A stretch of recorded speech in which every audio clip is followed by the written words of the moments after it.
Pasaka sio tu tukio la kidini, bali ni ujumbe wa kina sana wa maisha, ujumbe wa matumaini, uvumilivu na ushindi unaozaliwa katikati ya maumivu. Katika historia ya Yesu Kristo, tunaona simulizi ambayo haizungumzii tu kifo na ufufuo wa Bwana wetu Yesu Kristo, bali inaelezea safari ya kila mwanadamu anayepitia changamoto, majaribu na mapambano ya maisha. Yesu alikuja duniani kwa unyenyekevu, akaishi maisha ya kawaida kama binadamu wengine, lakini alibeba kusudi kubwa sana katika maisha yake. Alifundisha upendo, alifanya mema na alisimamia katika ukweli. Lakini pamoja na hayo yote, alipitia mateso makali sana. Hata alisalitiwa na mtu wake wa karibu sana, Yuda Iskarioti. Alikataliwa na wale aliowapenda, alidhalilishwa pamoja na kupigwa sana, na mwisho wake akawekwa msalabani. Kwa macho ya kawaida, hii ilionekana kama mwisho wa kila kitu, lakini kwa macho ya imani ilikuwa ni mwanzo wa ushindi mkubwa sana katika maisha. Na hapa ndipo Pasaka inapata maana yake halisi. Lakini pia rafiki yangu, hapa ndipo maisha yako yanaweza kubadilika milele ukielewa zaidi ujumbe huu ninaokuletea sasa hivi. Leo nakuletea mafunzo matano yaliyojificha ndani ya Pasaka, ambayo kama ukiyashika kikamilifu, sio tu utakuwa umesherehekea Pasaka, bali utakuwa pia mwanafunzi na mwana halisi wa Yesu Kristo, na utakuwa umeitendea haki Pasaka hii. Tafadhali kumbuka kusubscribe ili uwe wa kwanza kupata maarifa na hekima kama hizi, na Mwenyezi Mungu atakubariki. Karibu tujifunze. Funzo la kwanza: maumivu si mwisho wako. Katika maisha hakuna mtu anayekwepa maumivu. Kila mtu ana Ijumaa Kuu yake, yaani siku ya giza, siku ya machozi na siku ya maumivu makali sana. Yesu alipokuwa msalabani, aliumia, alichoka, aliteseka, na hata kwa muda fulani ilionekana kana kwamba ameachwa peke yake. Lakini haukata tamaa kabisa. Haukimbia mateso yake, bali alikubali kuyapitia kwa sababu alijua kuna kitu kikubwa zaidi mbele yake. Hili ni somo kubwa sana kwako. Maumivu unayopitia sasa hayamaanishi kwamba maisha yako yamefikia mwisho. Yamkini umefanya kila jitihada lakini bado hujafanikiwa. Yamkini watu uliowaamini wamekuacha. Yamkini ndoto zako zinaonekana kufifia. Lakini sikiliza rafiki yangu. Maumivu yako yanaweza kuwa daraja la kukupeleka kwenye ushindi wako.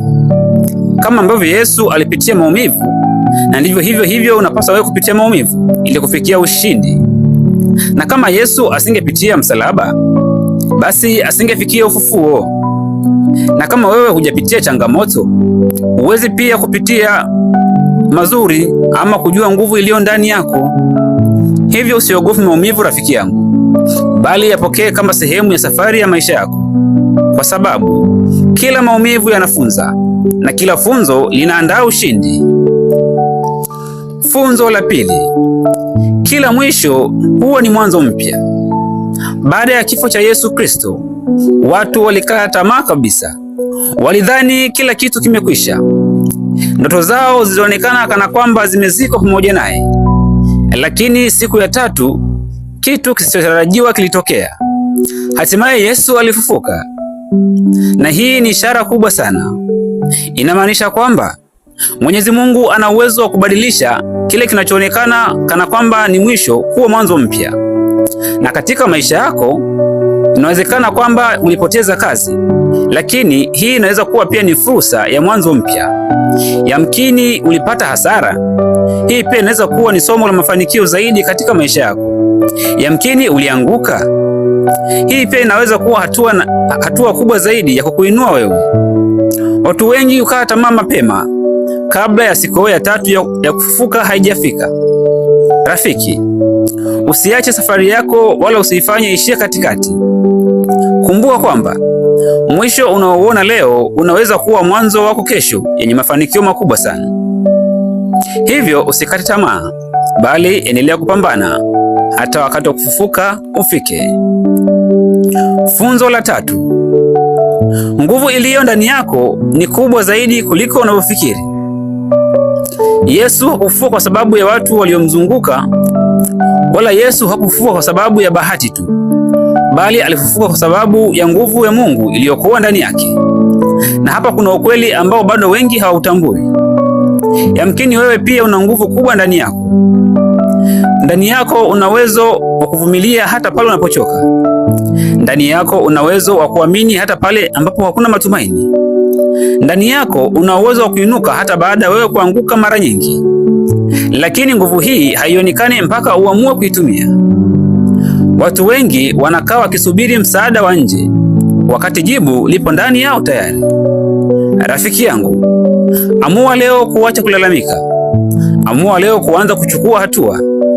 Amua leo kuanza kujiamini hata kama hali ni ngumu, kwa sababu nguvu yako haipimwi kwa kile ulichonacho, bali kwa kile unachoweza kufanya ukaumia, lakini pia kwa kile ambacho unaweza kukifanya kama ukiamua wewe mwenyewe.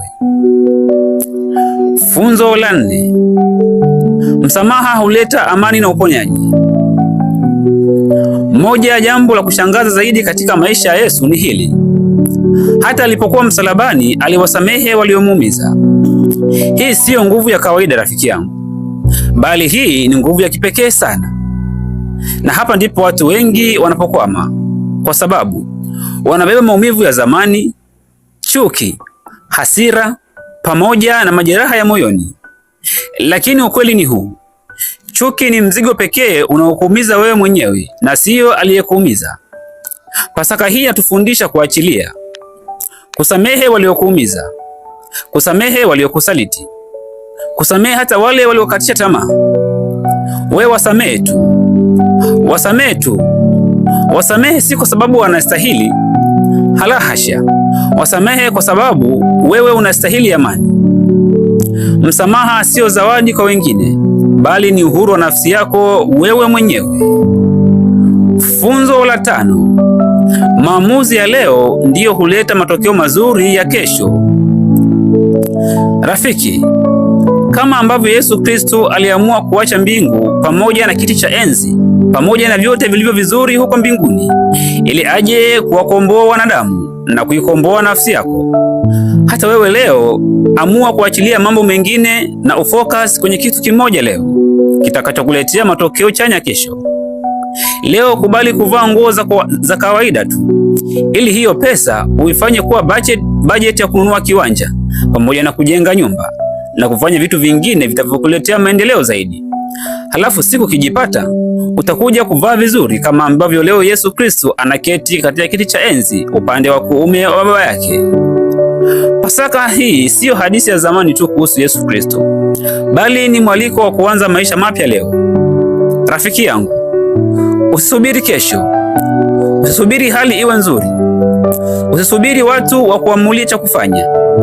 Lakini anza sasa. Anza kujenga ndoto yako. Anza kubadilisha tabia zako. Anza kuwa mtu anayetaka kuwa mtu mwenye mafanikio makubwa sana. Na anza kupambania hatima yako leo. Kumbuka kwamba safari ya mafanikio huanza na uamuzi mmoja tu, yaani kuanza. Mpendwa mtazamaji wa Alphonsi Motivation TV, Pasaka hii isiwe tu siku ya kusherehekea, bali iwe ni siku ya mabadiliko ya kweli ndani yako. Kama ambavyo Yesu Kristo alivyofufuka kutoka kaburini, na wewe unaweza kufufuka kutoka kwenye kukata tamaa, kushinda hofu, pamoja na kuishi maisha mazoea. Rafiki mpendwa, simama tena, jiamini tena, anza tena, kwa sababu bado hujachelewa na hadithi yako bado haijaisha. Haijalishi umeanguka mara ngapi, kilicho muhimu ni mara ngapi umeamua kuinuka tena. Pasaka inakukumbusha kwamba ushindi wako bado unawezekana. Hivyo amua leo. Asante sana kwa kunisikiliza, na Mwenyezi Mungu akubariki. Tafadhali subscribe na ushare video hii kwa marafiki zako, ili nao waweze kupata maarifa na hekima kama hii, na Mwenyezi Mungu wa mbinguni atakubariki sana. Langu jina naitwa Alphonsi Ndabita, na hii ni Alphonsi Motivation TV. Mpaka wakati mwingine, Mungu akubariki. Chao.